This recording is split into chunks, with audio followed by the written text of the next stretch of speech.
Hey guys, and welcome back into the channel. Today we're going to be talking about the Chicago Blackhawks. It's been about a week or so since I did my last video. Been sick, bad cold, voice sounded like an idiot, so I just hadn't been doing any videos. But I can tell you for a fact, I've been watching all the Blackhawk games.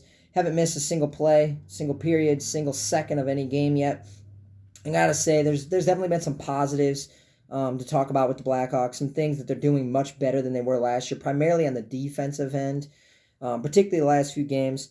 But nonetheless, they come into tonight's game against Philadelphia with a record of 2-3-2, which isn't great by any means. 6 points in 7 games. It's not going to get it done, and especially in a very competitive, um, division. And they need to rattle off a few wins here. Obviously, this was a big 7-game homestand. Tonight's the final game of it, and it didn't exactly take advantage of it, which is unfortunate. But I do think that this team is a team that's going to be dangerous and get more and more dangerous as the season goes on. This is a team filled with offensive talent. Alex DeBrincat, Jonathan Toews, Andrew Shaw, Patrick King, Kirby Dach, who's my boy. I love that guy. Since he's came up, it just adds a whole nother dimension to this team. You got Brandon Saad, you got Kubalik, who's looked really good early in the year. Ryan Carpenter's looked outstanding. I was really surprised when I saw the 3-year contract, but I'm starting to kind of get a feel and an understanding for why they gave it to him. He's full energy. He doesn't play. I mean, he plays actually a decent amount because he's on the PK, but roughly 10 to 12 minutes a game. I hate when things pop on my screen. Roughly 10 to 12 minutes a game he plays, and he's pedal to the metal the entire time. I think he looks outstanding. This is a team where it's interesting because they're 2-3-2. That doesn't look great, particularly when I'm looking at Twitter and I see all these people just hating on the Blackhawks. But for what I'm going to gather from those people is they're not watching the games. Yes, this team's not record wise and points wise exactly where you'd want to be after 7 games, but I think that there's a lot of positives that I'm seeing opposed to the last few years. The defense has looked a lot better recently.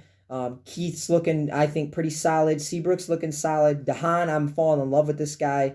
Connor Murphy, although the bad news that just came out yesterday, they just placed him on the long-term IR, so he's going to miss at least 11 games with a groin injury. That's going to be a big loss because him and Keith on that top pair had really looked good. But Mata, DeHaan, both those guys have looked really good early on this season. And like I said, there's a lot of positives to take away from the early part of this season. The one thing I would say is, and the reason I think I'm not super worried about it is an obvious reason. I'm a little like the biggest problem with this team right now is the top 6. It's not producing. Outside of Patrick Kane, DeBrincat 2 goals hasn't produced. Dylan Strome 1 goal hasn't produced. Jonathan Toews 1 goal hasn't produced. We need those guys to step it up, and I think that it's. I mean, I know that third line of Saad, David Kampf, and Kubalik has been outstanding, but I'm starting to feel like it's time to break that line up. Try to just move some guys around, switch some things up because the top 6 hasn't been producing like you need it to produce, which is strange. I think looking at this team on paper, the defense was a concern, the depth was a concern. The only thing that wasn't concerned was you had elite top guys to score, but outside of Patrick Kane, it hasn't been working out. But the thing I will say is I'm not super worried about that because I know Alex DeBrincat's going to get his goals. I know Dylan Strome's going to get his points. I know Jonathan Toews going to get his goals / points. It's going to happen. It's just a matter of time. The big concern is, do those guys in the bottom 6 continue to play at a high level when those guys because what I'm worried about is the bottom 6 is playing well right now. Top 6 is not playing well.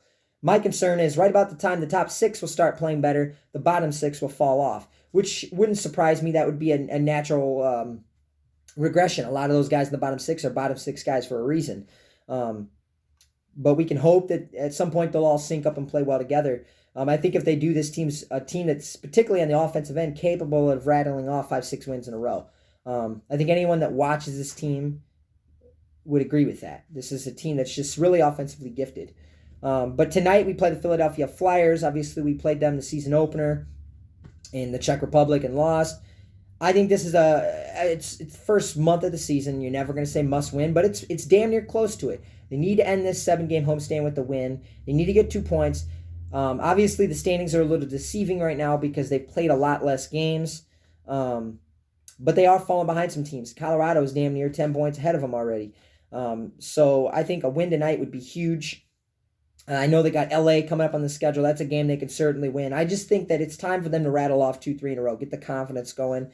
Obviously, the last few games they've shown some good signs, but haven't been able to get the 2 points. Robin Leonard's going to be starting. All right, fuck that. The preview for tonight, I just saw the lines for the game against the Flyers. First line is going to be the same, DeBrincat, Taves, Shaw. Second line is going to be the same, Strome, Kirby Dach, and Patrick Kane. Third line the same, Saad, Kampf, Kubalik. Fourth line, Kajula, Carpenter, Nylander. So the line stayed the same with the forward group. Defensively, because of Murphy being out, the first pairing is now going to be Duncan Keith and Calvin DeHaan. The second pairing is going to be Mata and Seabrook.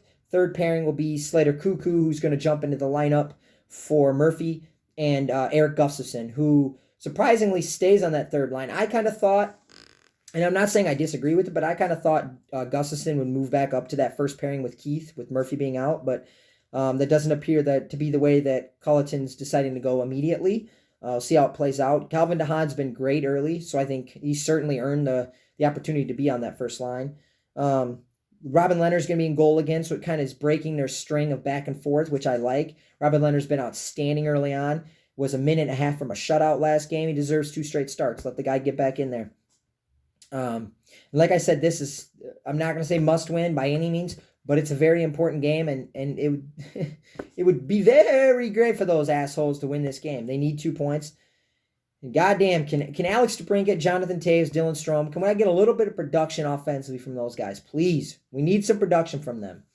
I don't know if I got much else to say, guys. Like I said, I think this is a big game. I'm really excited to watch Kirby Dach again.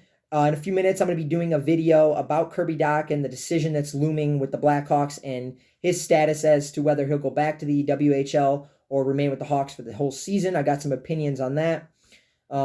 Tonight, I'm going to make a prediction. I think they win this game. I think Robin Leonard plays well again. I say they win. I'm going to say 5-2. I know that score sounds pretty lopsided, but I'm going to say it's a 3-2 game, right in that range. We get an empty netter or 2 right at the end. I'm going to say 4-2 is what the score will be midway through the third, but we get an empty netter at the end to win 5-2. And I look for Alex DeBrincat. I'm going to say Alex DeBrincat goes for 2 goals tonight. He's due for a big game here. And so that's my bold prediction. Alex DeBrincat, 2 goals tonight. Jonathan Taves, potentially a couple assists. Maybe a power play goal. Cross-rink pass from Kane to DeBrincat for one of his goals. I could see that. But it's a big opportunity for Slater Cuckoo and Dennis Gilbert as well. With Murphy out for the foreseeable future, those 2 guys are going to have an opportunity. Who wants to be that 6th defenseman? We're going to find out. But a big game for the Blackhawks tonight. It's going to wrap up the 7-game homestand. We need a win. The losses and the games without getting 2 points are starting to pile up. Fact of the matter is, 7 games, only twice have they gotten 2 points. That's got to change, or you're going to fall out of the race real quick in this division. So, thanks for checking in, guys. That's the preview for the Flyers-Hawks. I'll be back for a review of the game tomorrow, early afternoon, late morning, somewhere in there. And like I said, in a few minutes, we're going to have a Kirby Dach video. So thanks for checking in, guys, and I'm out. Bitches.